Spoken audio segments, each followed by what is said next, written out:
Moucheron vivait en Étronie. Il était le dernier d'une fratrie de 99 asticots. Son père travaillait durement pour subvenir aux besoins de sa progéniture. Il rentrait tous les soirs très tard, et lorsque son foyer se plaignait de ses absences, il ne manquait pas de rappeler les bons préceptes de sa mouchesse de la reine. Moins l'on œuvre, moins l'on mange.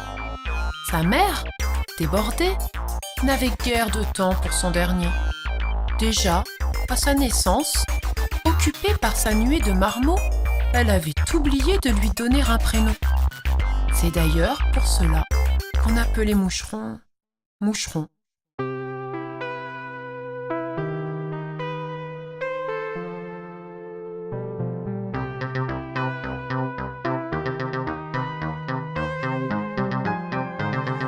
Petit insecte insignifiant, je vole dans le vent. Dans les pastèques chocofondants, je passe tout mon temps. J'avance lentement à côté de mon clan. Petite bête, petit méchant, m'embête tout le temps. Petit insecte insignifiant, un cœur de géant. Dans ma petite tête toujours rêvant, je suis un titan. J'avance fièrement vers le lion, le tyran. Grosse bête tremblée, rampée devant, Moucheron le titan.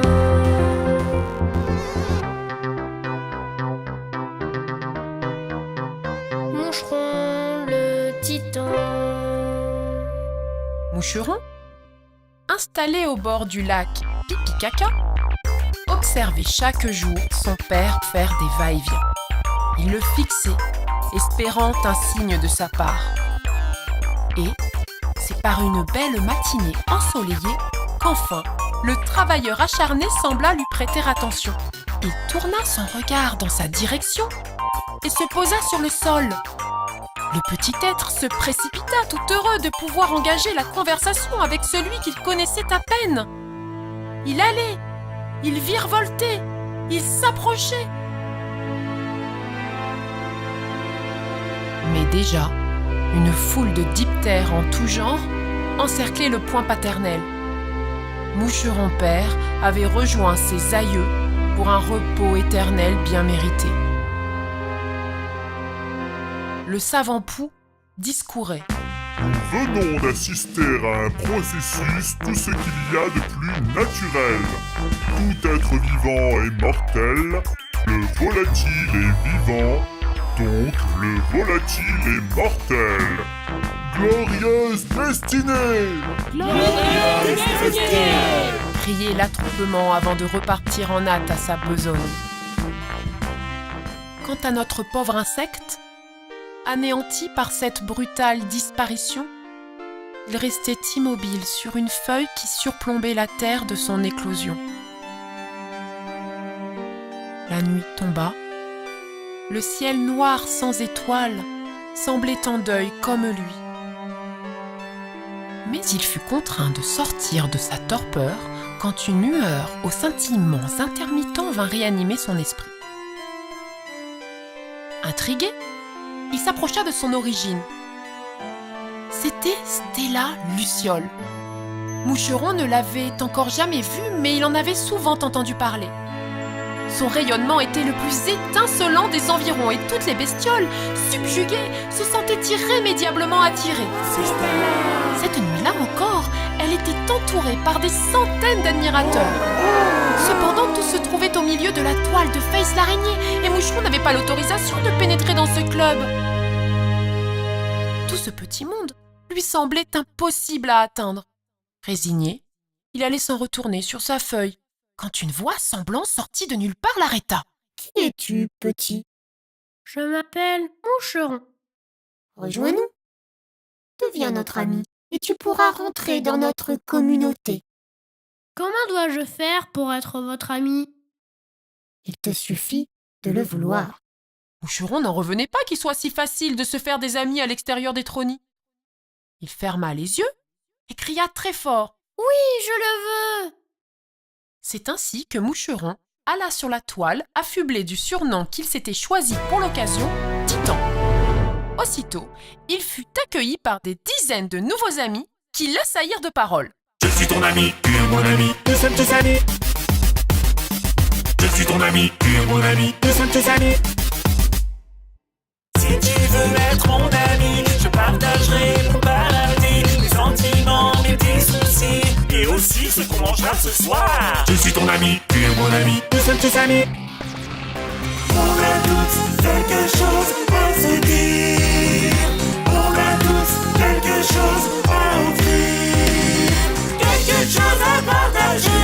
Maintenant c'est à toi de parler. Mais je sais pas quoi dire, moi. Qu'est-ce que je peux dire? Par exemple,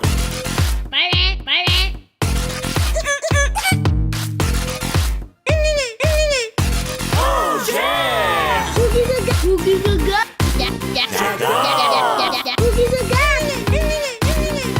Oh j'aime.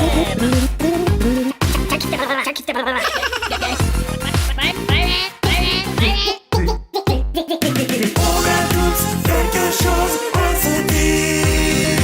On a tous quelque chose à offrir. Quelque chose à partager. Maintenant c'est à toi de parler. Moucheron ne comprenait rien à tout ce charabia. Il continua son chemin sur la toile en direction de Stella, quand soudain, il s'emmêla les pattes dans un fil. Plus il cherchait à se sortir de ce piège, et plus le fil solide s'entortillait autour de lui. Il appela à l'aide ses nouveaux amis, mais aucun ne paraissait remarquer sa détresse. Tous continuaient à brailler, immobiles, sans montrer le moindre intérêt pour le pauvre Titan. Ce dernier cessa de crier. Il ne pouvait plus bouger, collé à la toile. Après plusieurs heures d'inertie, il s'ennuyait et se mit malgré lui à écouter les conversations des bestioles alentour. Ainsi, l'envie lui prit d'y participer. Titan commença lui aussi à prononcer tous les sons qui lui passaient par la tête. Cocorico, piou, piou. Se surprit-il à dire. Enfin, on lui répondait. Il se sentit apaisé et s'endormit.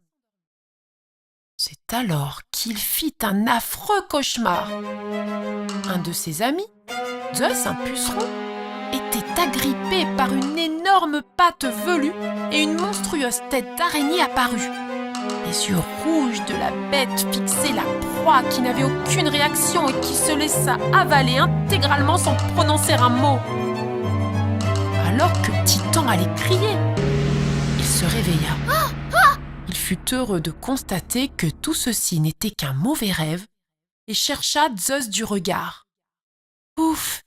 Il était devant lui, en grande conversation avec Bilou la blatte. Haha, écoute ça, mon Zeus.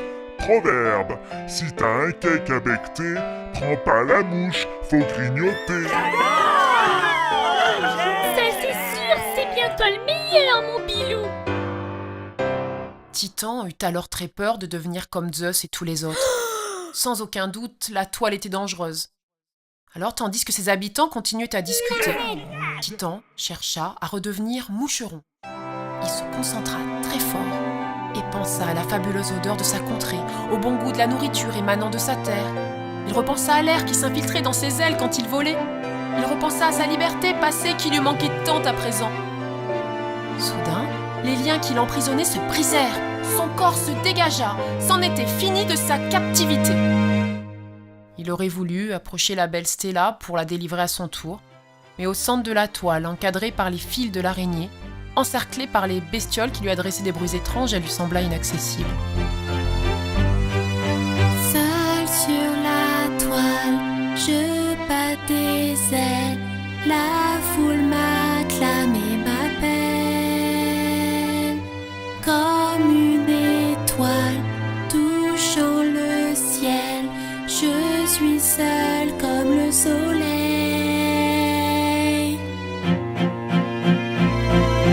Je prie de tout mon corps. Je prie et tout le monde m'adore. Je prie de tout mon corps. Je prie et je n'ai rien d'autre à offrir au monde. Petites bestioles, petits insectes, je m'accroche à vos antennes. Sur votre toile, dans votre secte, je veux trouver l'étincelle. Quelqu'un qui verrait en moi une lueur qu'on ne voit pas, plus que l'aveuglant éclat qui vous fait crier Stella. Je prie de tout mon corps. Je prie et tout le monde m'adore. Je prie de tout mon corps. Je prie et je n'ai rien d'autre à offrir au monde.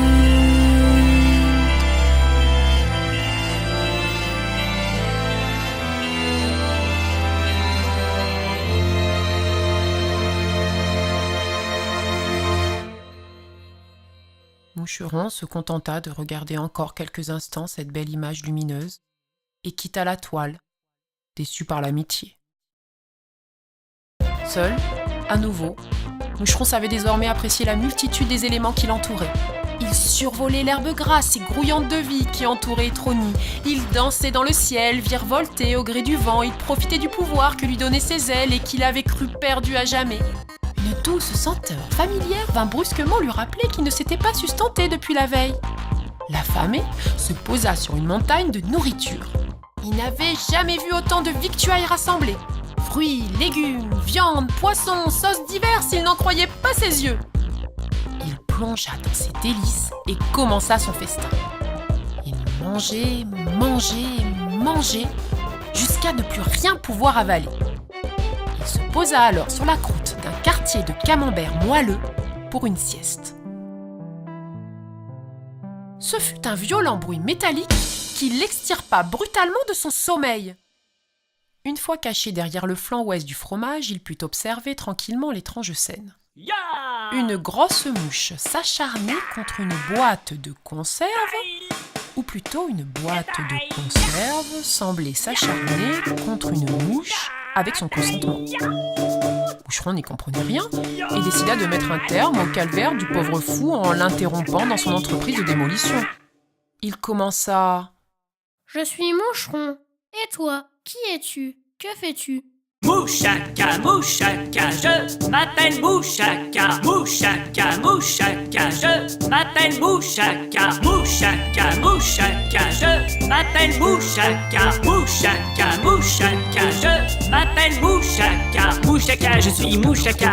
Roi du kung fu, c'est Mouchaka. Mouchaka, mouchaka, rien ne résiste à Mouchaka. Mouchaka, Mouchaka, Mouchaka. Résistant, combattant, la peur il connaît pas. Mouchaka, Mouchaka, Mouchaka. Au service des plus grands, toujours prêt au combat. Échappant au ruban collant, résistant au gaz asphyxiant, survivant à l'éclair qui tue, c'est Mouchaka. Mouchaka, Mouchaka, Mouchaka. Résistant, combattant, la peur il connaît pas. Mouchaka, Mouchaka, Mouchaka. Au service des plus grands, toujours prêt au combat. Petit être valeureux, il a affronté la lumière bleue. Il en est sorti victorieux malgré une décharge ou deux. Mouchaka, mouchaka, je m'appelle Mouchaka. Mouchaka, mouchaka, je m'appelle Mouchaka. Mouchaka, Mouchaka, Mouchaka. Résistant, combattant, la peur il connaît pas.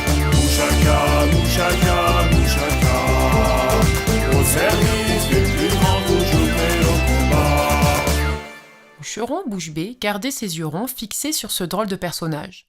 Celui-ci posa ses 2 pattes sur le petit tête qui lui faisait face, se baissa à sa hauteur et lui fit le grand honneur de le convier à la réception qu'organisait le puissant Crapouille de la Roche Plate. Eh machin, ça te dit de faire la fête avec Mouchaka et toute la haute société ? Flatté par la proposition, curieux de découvrir le grand monde, Moucheron accepta l'invitation. Oui! Après quelques minutes de vol, les 2 insectes atterrirent au bord de la rivière Libiza.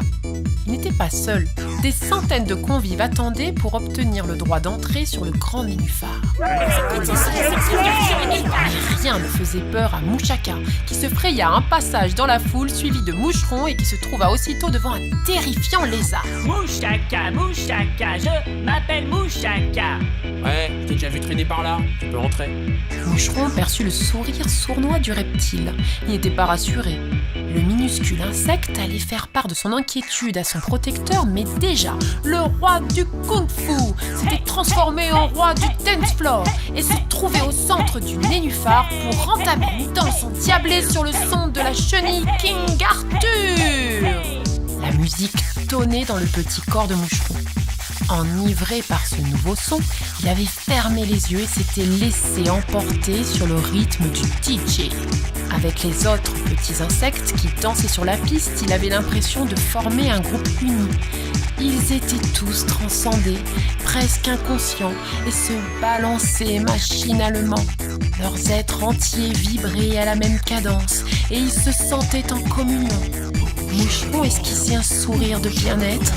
Enfin, il était avec des amis. Et bientôt, une affreuse sensation d'oppressement obligea Moucheron à rouvrir les yeux. Des dizaines de lézards et de batraciens encerclaient la piste.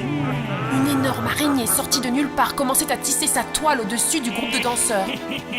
Zeus, Héraclès et des dizaines d'autres insectes volants parvinrent à s'échapper dans les airs avant que le piège ne se referme totalement. Le gros Crapouille sauta au milieu de la piste, empêchant le reste de son repas de prendre son envol. Soudain, ses yeux globuleux se fixèrent sur Mouchaka. Je vais commencer par toi. Cela fait si longtemps que ta chair me fait envie. Je vais me régaler, cria l'atroce monstre. Une immonde grimace vint défigurer sa face. Sa langue gluante se dirigea en direction de la mouche qui restait immobile, pétrifiée par la peur qui l'assaillait.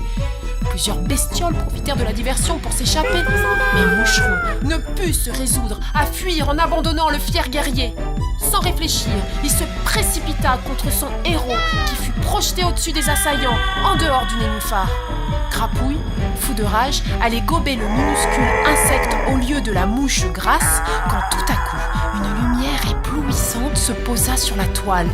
Elle était si puissante qu'elle fit fondre le fil de l'araignée. Les agresseurs prirent la fuite à leur tour. La boule brûlante vint alors s'écraser contre le ventre saillant du perfide crapaud. Celui-ci cria si fort qu'il en recracha son petit encas avant de quitter à son tour le grand nénuphar.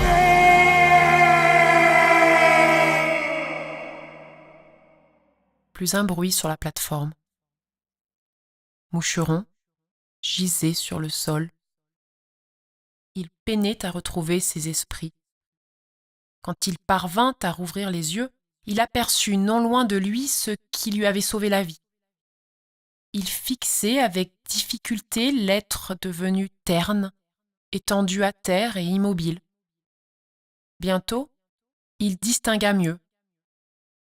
Alors, l'effroi saisit tout son corps et une énergie comme surnaturelle s'empara de lui.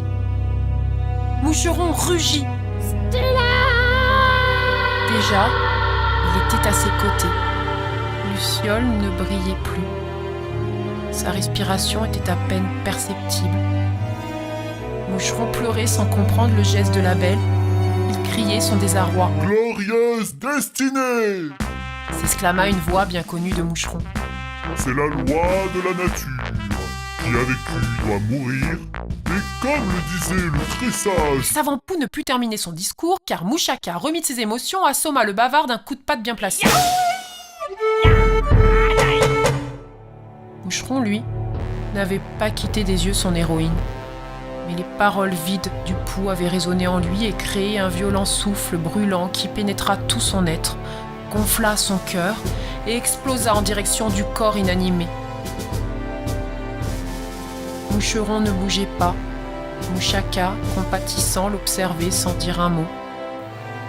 Luciole gisait sur le sol. Soudain, un battement de plus en plus régulier se fit entendre. La belle inconsciente reprenait vie. Luciole rouvrit les yeux et sourit à Moucheron. Elle avait perdu sa lumière, mais ne lui avait cependant jamais semblé aussi belle.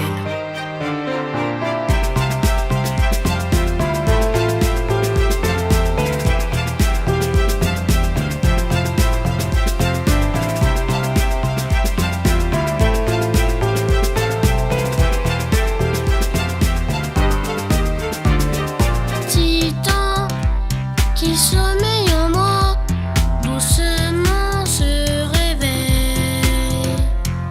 Petit ange, quand tu brilles en moi, je peux faire des merveilles. Tu voles dans mes rêves, et quand je me réveille, tu colories le ciel. Comme les rayons du soleil. Petite bête, des idées au plein la tête. Nous commençons notre quête. Stella et Moucheron. À tire-d'aile, nous dominons les gratte-ciel. Deux amis, des sœurs et frères. Stella et Moucheron. Titan, tu n'existes pas. Moucheron, tu t'appelles. Le temps est venu pour moi de marcher sur la terre.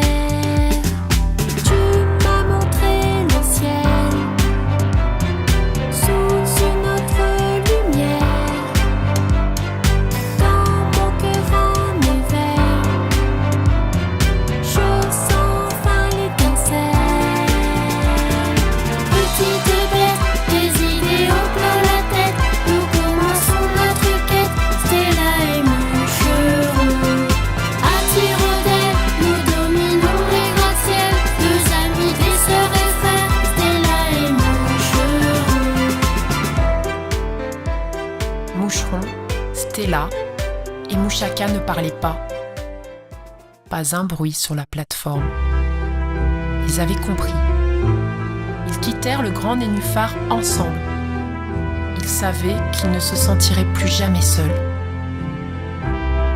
Moucheron n'était donc pas un titan. Stella n'était plus une étoile. Mouchaka n'était pas un héros. Ils n'étaient rien dans le monde des insectes. Mais dans leur petit monde, ils deviendraient tout les uns pour les autres. Ils seraient de véritables amis.